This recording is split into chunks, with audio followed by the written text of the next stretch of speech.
ಶುಭ ಮುಂಜಾನೆ. ಯೇಸುವಿಗೆ ಸ್ತೋತ್ರ. ಇಂದು 11 ಜುಲೈ 2025. ಈ ದಿನದ ಧ್ಯಾನ ಭಾಗ ಪೌಲನು ಕೊಲೊಸ್ಸೆಯವರಿಗೆ ಬರೆದ ಪತ್ರಿಕೆ 1ನೇ ಅಧ್ಯಾಯ 16ನೇ ವಾಕ್ಯ. ಭೂಪರ ಲೋಕಗಳಲ್ಲಿರುವ ದೃಶ್ಯವಾದವುಗಳೆಲ್ಲವೂ ಸಿಂಹಾಸನಗಳಾಗಲಿ, ಪ್ರಭುತ್ವಗಳಾಗಲಿ, ದೊರೆತನಗಳಾಗಲಿ, ಅಧಿಕಾರಗಳಾಗಲಿ ಆತನಲ್ಲಿ ಸೃಷ್ಟಿಸಲ್ಪಟ್ಟವು, ಆತನಿಗೋಸ್ಕರವಾಗಿಯೂ ಸೃಷ್ಟಿಸಲ್ಪಟ್ಟಿತು. ಪೌಲನು ವಿವರಿಸಿರುವ ಯೇಸುಕ್ರಿಸ್ತನ ಮೂರನೆಯ ಶ್ರೇಷ್ಠತೆ ಅನ್ನುವಂಥದ್ದು ಆತನಿಂದಲೇ ಸಮಸ್ತವು ಸೃಷ್ಟಿಸಲ್ಪಟ್ಟಿತು ಎಂಬುವಂಥದ್ದು. ಯೋಹಾನನು ಬರೆದ ಸುವಾರ್ತೆ 1ನೇ ಅಧ್ಯಾಯದ 1-3 ವಾಕ್ಯಗಳಲ್ಲಿ ನಾವು ಕಾಣುವಂಥದ್ದು, ಆದಿಯಲ್ಲಿ ವಾಕ್ಯವಿತ್ತು, ಆ ವಾಕ್ಯವು ದೇವರ ಬಳಿಯಲ್ಲಿತ್ತು, ಆ ವಾಕ್ಯವು ದೇವರಾಗಿತ್ತು, ಆ ವಾಕ್ಯವೆಂಬುವನು ಆದಿಯಲ್ಲಿ ದೇವರ ಬಳಿಯಲ್ಲಿದ್ದನು, ಆತನ ಮೂಲಕವಾಗಿ ಸಮಸ್ತವೂ ಉಂಟಾಯಿತು, ಉಂಟಾಗಿರುವ ವಸ್ತುಗಳಲ್ಲಿ ಆತನಿಲ್ಲದೆ ಒಂದಾದರೂ ಉಂಟಾಗಲಿಲ್ಲ. ಪತ್ಮೋಸ್ ದ್ವೀಪದಲ್ಲಿ ಕರ್ತನ ದಿನದಲ್ಲಿ ದೇವರಾತ್ಮ ವಶನಾಗಿ ಮನುಷ್ಯಕುಮಾರನಂತೆ ಇರುವ ಯೇಸುಕ್ರಿಸ್ತನನ್ನು ಕಂಡ ಇದೇ ಯೋಹಾನನು ತಾನು ಕಂಡದ್ದನ್ನು ಕೇಳಿದವುಗಳನ್ನು ಆಸ್ಯ ಸೀಮೆಯಲ್ಲಿರುವ 7 ಸಭೆಗಳಿಗೆ ಬರೆಯುವಂತಹ ವೇಳೆಯಲ್ಲಿ ಲವೋದಿಕಾ ಸಭೆಗೆ ಬರೆದಿರುವಂಥದ್ದು, ಆಮೇನ್ ಎಂಬಾತನು, ಅಂದರೆ ನಂಬತಕ್ಕ ಸತ್ಯಸಾಕ್ಷಿಯು, ಸೃಷ್ಟಿಗೆ ಮೂಲನು ಆಗಿರುವಾತನು ಹೇಳುವುದೇನೆಂದರೆ, ಈ ಲವೋದಿಕೆಯ ಪಟ್ಟಣವು ಕೊಲೊಸ್ಸೆ ಪಟ್ಟಣಕ್ಕೆ ಹೋಗುವ ಮಾರ್ಗ ಮಧ್ಯದಲ್ಲಿದ್ದ ಒಂದು ಶ್ರೀಮಂತ ನಗರವಾಗಿತ್ತು.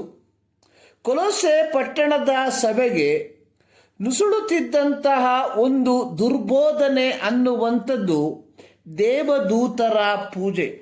ಈ ಬೋಧನೆಯು ಲೂಸಿಫರನ ಮತ್ತು ಅವನ ದೂತರಿಂದ ಸ್ಫೂರ್ತಿ ಪಡೆದಂತಹ ಒಂದು ಬೋಧನೆಯಾಗಿತ್ತು.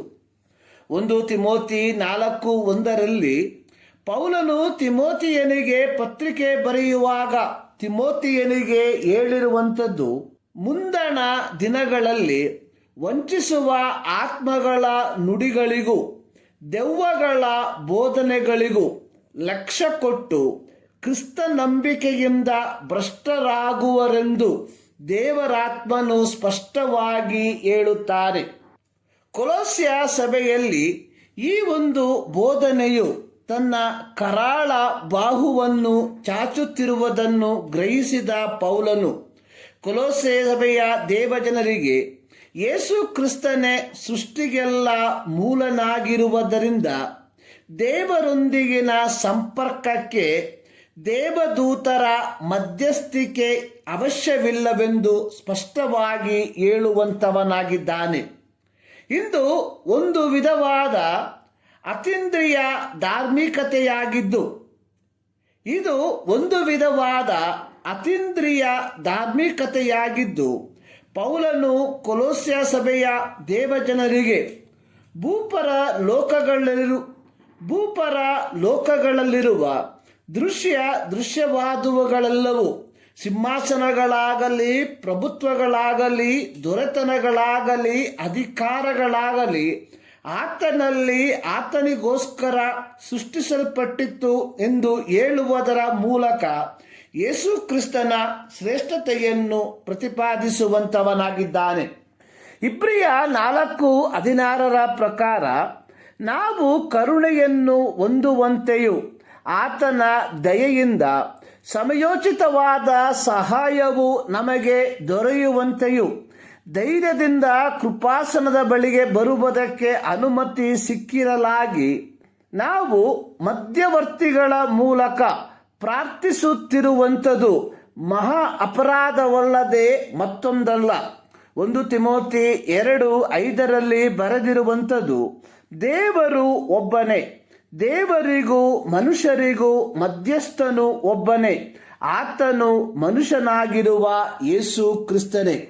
ಪ್ರಿಯರೇ, ಇಂದು ಅತ್ಯಂತ ದುಃಖಕರವಾದ ಸಂಗತಿ ಅನ್ನುವಂಥದ್ದು, ಅನೇಕ ಮೇಲಿನ ಸಭೆಯ ವಿಶ್ವಾಸಿಗಳು ಇಂದು ಪೌಲನು ತಿಮೋತಿಯನಿಗೆ ಹೇಳಿದ ರೀತಿಯಲ್ಲಿ ವಂಚಿಸುವ ಆತ್ಮಗಳ ನುಡಿಗಳಿಗೂ ದೆವ್ವಗಳ ಬೋಧನೆಗಳಿಗೂ ಲಕ್ಷ್ಯ ಕೊಟ್ಟು ಯಥಾರ್ಥವಾದ ಕ್ರೈಸ್ತ ನಂಬಿಕೆಯಿಂದ ಭ್ರಷ್ಟರಾಗಿ ಹೋಗುತ್ತಿರುವಂಥದ್ದಾಗಿದೆ. ಈ ಮುಂಜಾನೆಯಲ್ಲಿ ಸರ್ವಶಕ್ತನಾದ ದೇವರು ಈ ಮಾತುಗಳ ಮೂಲಕ ನಿಮ್ಮನ್ನು ಆಶೀರ್ವದಿಸಲಿ.